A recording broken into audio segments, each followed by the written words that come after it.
the treatment profession here at the Prevention and Recovery Center, where I treat both adults and kids.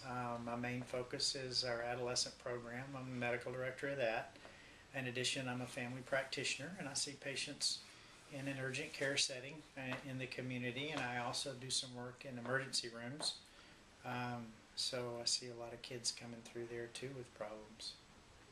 I decided to become a doctor from a real young age. You know, I've just always been interested in science, the way things work, and helping people, and that kind of led me into the field of medicine. And then I specifically became interested in addiction medicine through some struggles of my own with alcohol and drugs.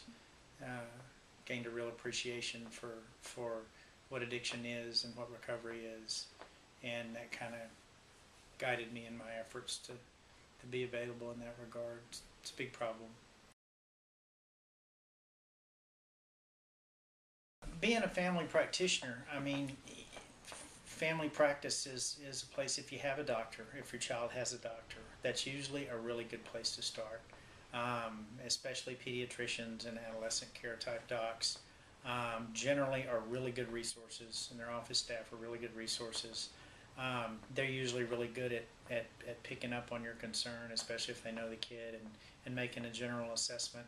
And they've got some tools to use where they can make some assessments just based on some questionnaires. We've worked as a profession to develop some tools that can be used in a quick office visit to kind of just say, you know, they're screening tools. Yeah, there's a problem here. Let's kick it up to the next level. So that's a really good place to start. Other places to start.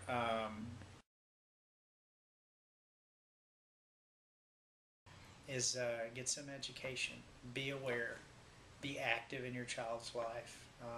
Don't be afraid to be intrusive. I mean, monitor their traffic on the computer. Monitor their traffic on the cell phones.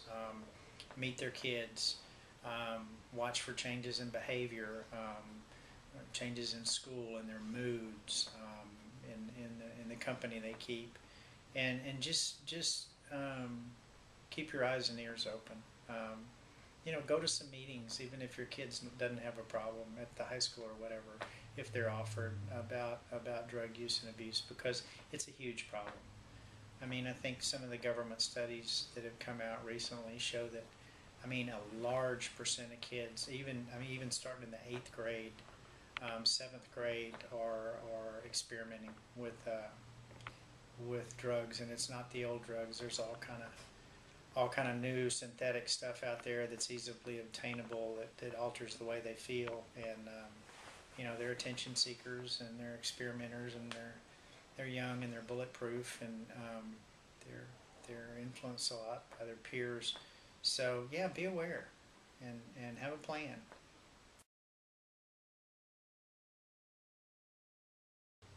If you suspect your child may be using drugs for any reason,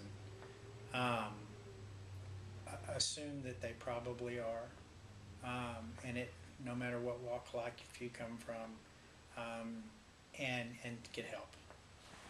Don't be afraid.